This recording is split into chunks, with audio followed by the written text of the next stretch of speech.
باب 10 کیونکہ شریعت جس میں آئندہ کی اچھی چیزوں کا عکس ہے اور ان چیزوں کی اصلی صورت نہیں، ان ایک ہی طرح کی قربانیوں سے جو ہر سال بلا ناغہ گزرانی جاتی ہیں پاس آنے والوں کو ہرگز کامل نہیں کر سکتی، ورنہ ان کا گزراننا موقوف نہ ہو جاتا، کیونکہ جب عبادت کرنے والے ایک بار پاک ہو جاتے تو پھر ان کا دل انہیں گنہگار نہ ٹھہراتا، بلکہ وہ قربانیاں سال بسال گناہوں کو یاد دلاتی ہیں، کیونکہ ممکن نہیں کہ بیلوں اور بکروں کا خون گناہوں کو دور کرے۔ اسی لیے وہ دنیا میں آتے وقت کہتا ہے کہ تو نے قربانی اور نظر کو پسند نہ کیا، بلکہ میرے لیے ایک بدن تیار کیا۔ پوری سوختنی قربانیوں اور گناہ کی قربانیوں سے تو خوش نہ ہوا۔ اس وقت میں نے کہا کہ دیکھ میں آیا ہوں، کتاب کے ورقوں میں میری نسبت لکھا ہوا ہے تاکہ اے خدا تیری مرضی پوری کروں۔ اوپر تو وہ فرماتا ہے کہ نہ تو نے قربانیوں اور نذروں اور پوری سوختنی قربانیوں اور گناہ کی قربانیوں کو پسند کیا اور نہ ان سے خوش ہوا، حالانکہ وہ قربانیاں شریعت کے موافق گزرانی جاتی ہیں۔ اور پھر یہ کہتا ہے کہ دیکھ میں آیا ہوں تاکہ تیری مرضی پوری کروں۔ غرض وہ پہلے کو موقوف کرتا ہے تاکہ دوسرے کو قائم کرے۔ اسی مرضی کے سبب سے ہم یسوع مسیح کے جسم کے ایک ہی بار قربان ہونے کے وسیلے سے پاک کیے گئے ہیں، اور ہر ایک کاہن تو کھڑا ہو کر ہر روز عبادت کرتا ہے اور ایک ہی طرح کی قربانیاں بار بار گزرانتا ہے جو ہرگز گناہوں کو دور نہیں کر سکتی، لیکن یہ شخص ہمیشہ کے لیے گناہوں کے واسطے ایک ہی قربانی گزران کر خدا کی دہنی طرف جا بیٹھا، اور اسی وقت سے منتظر ہے کہ اس کے دشمن اس کے پاؤں تلے کی چوکی بنے، کیونکہ اس نے ایک ہی قربانی چڑھانے سے ان کو ہمیشہ کے لیے کامل کر دیا ہے جو پاک کیے جاتے ہیں۔ اور روح القدس بھی ہم کو یہی بتاتا ہے، کیونکہ یہ کہنے کے بعد کہ خداوند فرماتا ہے جو عہد میں ان دنوں کے بعد ان سے باندھوں گا وہ یہ ہے کہ میں اپنے قانون ان کے دلوں پر لکھوں گا اور ان کے ذہن میں ڈالوں گا۔ پھر وہ یہ کہتا ہے کہ ان کے گناہوں اور بے دینیوں کو پھر کبھی یاد نہ کروں گا، اور جب ان کی معافی ہو گئی ہے تو پھر گناہ کی قربانی نہیں رہی۔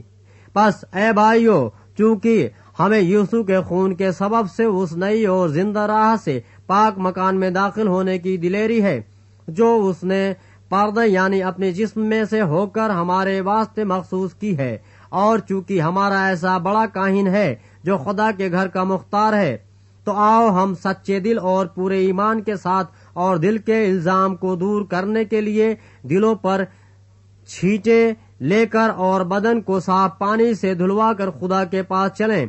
اور اپنی امید کے اقرار کو مضبوطی سے تھامے رہیں، کیونکہ جس نے وعدہ کیا ہے وہ سچا ہے۔ اور محبت نیک کاموں کی ترغیب دینے کے لیے ایک دوسرے کا لحاظ رکھیں اور ایک دوسرے کے ساتھ جمع ہونے سے باز نہ آئیں جیسا بعض لوگوں کا دستور ہے، بلکہ ایک دوسرے کو نصیحت کریں، اور جس قدر اس دن کو نزدیک ہوتے ہوئے دیکھتے ہو اسی قدر زیادہ کیا کرو، کیونکہ حق کی پہچان حاصل کرنے کے بعد اگر ہم جان بوجھ کر گناہ کریں تو گناہوں کی کوئی اور قربانی باقی نہیں رہی۔ ہاں، عدالت کا ایک ہولناک انتظار اور غضب ناک آتش باقی ہے جو مخالفوں کو کھا لے گی۔ جب موسیٰ کی شریعت کا نہ ماننے والا 2 یا 3 شخصوں کی گواہی سے بغیر رحم کیے مارا جاتا ہے تو خیال کرو کہ وہ شخص کس قدر زیادہ سزا کے لائق ٹھہرے گا جس نے خدا کے بیٹے کو پامال کیا اور عہد کے خون کو جس سے وہ پاک ہوا تھا ناپاک جانا اور فضل کے روح کو بے عزت کیا، کیونکہ اسے ہم جانتے ہیں جس نے فرمایا کہ انتقام لینا میرا کام ہے، بدلہ میں ہی دوں گا۔ اور پھر یہ کہ خداوند اپنی امت کی عدالت کرے گا۔ زندہ خدا کے ہاتھوں میں پڑنا ہولناک بات ہے، لیکن ان پہلے دنوں کو یاد کرو کہ تم نے منور ہونے کے بعد دکھوں کی بڑی کھکھیڑ اٹھائی، کچھ تو یوں کہ لعن طعن اور مصیبتوں کے باعث تمہارا تماشا بنا، اور کچھ یوں کہ تم ان کے شریک ہوئے جن کے ساتھ یہ بدسلوکی ہوتی تھی۔ چنانچہ تم نے قیدیوں کی ہمدردی بھی کی اور اپنے مال کا لٹ جانا بھی خوشی سے منظور کیا۔ یہ جان کر کہ تمہارے پاس ایک بہتر اور دائمی ملکیت ہے، پس